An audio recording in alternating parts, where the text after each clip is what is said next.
और हमारे सारे SC ST बंधु और भारतीय जनता पार्टी के तमाम कार्यकर्तागण इस धरना में उपस्थित हैं।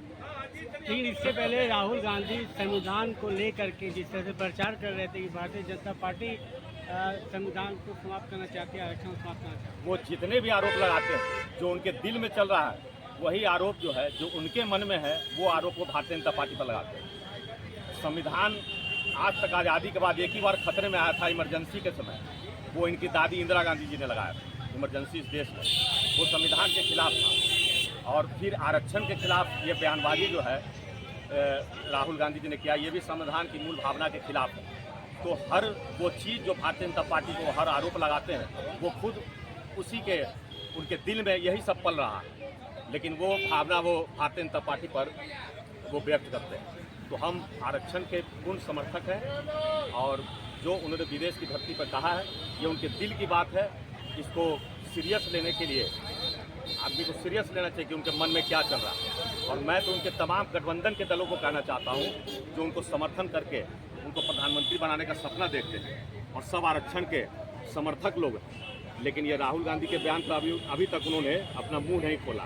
तो मैं उनसे भी अपेक्षा रखता हूँ कि वो इस पर क्या बोल रहे हैं। मैं इंतजार कर रहा हूँ क्योंकि हर छोटी छोटी बातों पर लंबी बयानबाजी करने वाले तमाम नेता चुप्पी साधे हुए।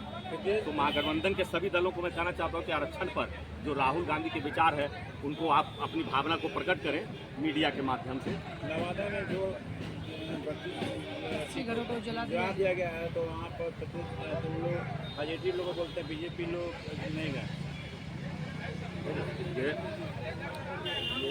ये जो भी हुआ है ये हमारे लॉ एंड ऑर्डर का जबरदस्त ये समस्या इसको कहा जाएगा। इसके खिलाफ सरकार जबरदस्त कार्रवाई कर रही है और बहुत जल्द इसका रिजल्ट सामने आएगा। सर, केंद्र में भी सरकार है और आज बीजेपी के कार्यकर्ता को ही धरना पर बैठना पड़ गया, क्या कहेंगे? इसलिए एक तो कि सुप्रीम कोर्ट हम लोगों को बराबर तंग कर रही है, ओकरा में भी आरक्षण में वर्गीकरण करना चाहता है। और माननीय राहुल गांधी जी संवैधानिक पद पर बैठे हुए हैं, लोकसभा के माननीय विपक्ष के नेता हैं। जब जब विदेश जाते हैं अपनी हृदय के भावना को उभार करके उन्होंने कहा है कि मैं आरक्षण को समाप्त कर दूँगा। 50 वर्ष राज किए, नहीं ऐसा मौका मिला कि कर रहे हैं। जब भाजपा को देखा कि दलितों के उत्थान में अपन जी जान से लगा हुआ है और खास करके मोदी हैं तो मुमकिन है, देख लिया कि आप सुप्रीम कोर्ट ऑर्डर के भी उन्होंने कह दिया कि हम किसी तरह के इसमें कोई कुछ नहीं करने जा रहे। जब आपका पार्लियामेंट संवैधानिक संस्था है और उसको जब नहीं छूछा कर रहे हैं, कह रहे हैं कि अम्बेडकर के बनाया हुआ है, छुआछूत के आधार पर है, तो कोई कैसे ख़त्म कर देगा, कोई कैसे वर्गीकरण कर देगा उसको। 4 जात के छोड़ करके पासवान, धोबी और पासी और चमार, ये सबको 4 को छाँट के बाकी को उत्थान के लिए जो बोल रहे हैं, पहले अपना गिरिबान में झाँके कि अपन बाल बच्चा को इतना डेवलप हो गए केंद्रीय मिनिस्टर लोग और वो छोड़ नहीं रहे हैं, बयान दे रहे हैं। इसलिए राहुल गांधी की भावना फेंका गया। जब जब विदेश जाते हैं, संस्कार तो उनका है नहीं, उनकी इच्छा है कि हम सत्ता में अगर आवे तो आरक्षण को समाप्त कर दें। लेकिन दलितों में ऐसा मानना है कि जब तक मोदी है ऐसा नहीं। अभी आप उदाहरण के लिए देख लिया सुप्रीम कोर्ट का तीन बेंच का फुल बेंच का फैसला नहीं है, सुने कहन कि नहीं हम किसी तरह का अमेंडमेंट नहीं करने का। नवादा वाला में एक लाइन सुन लीजिए, उसमें एक नंदू पासवान 70 वर्षीय उम्र वाला को जो पुलिस से रिटायर किया है उसको आगे जरूर बढ़ा दिया है, लेकिन अच्छा फिर से बोलिए। फिर से बोले पुलिस से रिटायर है, उसका उम्र 70 वर्ष है, वो है नहीं सही में मानने में घटना में, उसको आगे कर दिया है, पीछे से बैक से उसका सब आरजेडी के नेता उसका लगा हुआ। सुदेश जी, लेकिन आरजेडी तो आरोप लगा रहे हैं कि आप बीजेपी पर आरोप लगा रही है। आरजेडी जब हम खुद 2000 में गोली खाए हैं 3 गो आरजेडी के राज में। हमको अगर सीपी ठाकुर भारत के स्वास्थ्य मंत्री नहीं रहते तो हम इन लोगों के सामने जिंदा नहीं होते। आरजेडी आतंक को लेकर के, गुंडा को लेकर के जितना ज़्यादा अभी रोमा सिहर जाता है दलितों में उनका नाम सुन कि भले न बिहार में फिर आ जाए। सब विरासत के राजनीति वो अपन खानदान के कर रहे हैं राहुल गांधी, ये अपने पिता लालू यादव के कर रहे हैं। हम लोग के साथ थोड़ी है जमीन अच्छा, नंदू पासवान को फंसाया जा रहा है कहीं ना कहीं, आपका कहना यही है कि नंदू हाँ, पासवान को नंदू फंसाया जा को रहा है? फंसाया जा रहा है। असल मोहरा है आरजेडी वाला, आगे कर दिया गया है लाइट में उसको। आज का ये महाधरना जो है राहुल गांधी जी जो विदेशों में जाने के बाद जितनी भी नीतियां हम लोग को यहाँ हिंदुस्तान में बताते हैं उसके जस्ट उलट वो विदेश में जाने के बाद बयानबाजी करते हैं। जिस तरह से उन्होंने सिखों के ऊपर जो हमला किया उसी तरीके से SC/ST आरक्षण के बारे में भी उन्होंने कहा। हिंदुस्तान में तो आरक्षण समर्थक का नारा लगाते हैं और भाजपा को आरक्षण विरोधी बताते हैं, लेकिन विदेशों में जाने के बाद उन्होंने खुद स्वीकार किया कि उनकी सरकार जब बनेगी तो वो आरक्षण पर विचार करेंगे फिर से जी।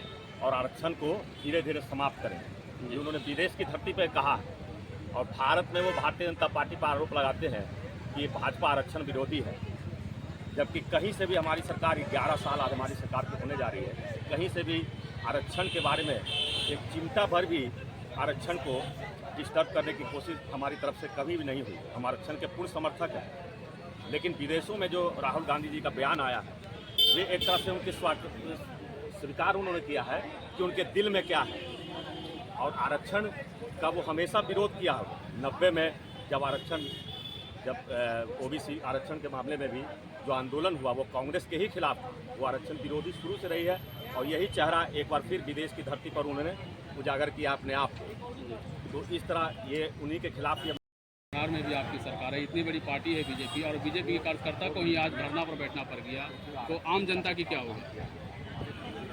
आज आप देख रहे हैं कि देश में किस तरह से विकास हो रहा है।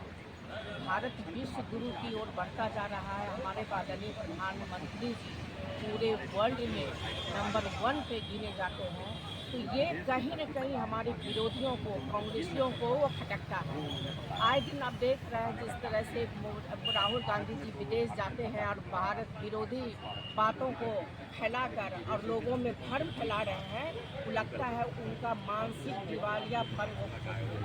और इस कार्य वजह से वो अनर्गल बयान देते रहते हैं। आज हमारी भारतीय जनता पार्टी में चाहे वो अनुसूचित जाति मोर्चा हो, चाहे हमारी महिला हो, किसान हो, युवा हो, सभी एकजुट हैं और सभी एकजुट होकर हमारे यशस्वी प्रधानमंत्री आदरणीय नरेंद्र मोदी जी के बताए हुए पथ पे हम लोग कार्य कर रहे हैं। सभी एक मंच पर इसलिए आ रहे हैं कि उनके बयानों की हम घोर निंदा करते हैं, उनकी इस तरह की मानसिकता की घोर निंदा करते हैं और इस तरह का बयानबाजी जो हमारे देश के विरुद्ध वो दे रहे हैं, तो सारा भारत उनके खिलाफ निंदा कर रहा है। इस कारण से आज हम अपने इस धरना पे बैठे हैं और उजागर करना चाहते हैं इस धरना के माध्यम से कि कांग्रेसियों की क्या मानसिकता है, चाहे वो गांधी परिवार की क्या मानसिकता है, वो क्या सोचते हैं अपने अनुसूचित जाति मोर्चा के विषय में, उनके प्रगति के विषय में, किस तरह से उनके प्रगति को, उनकी उन्नति को वो रोकना चाहते हैं।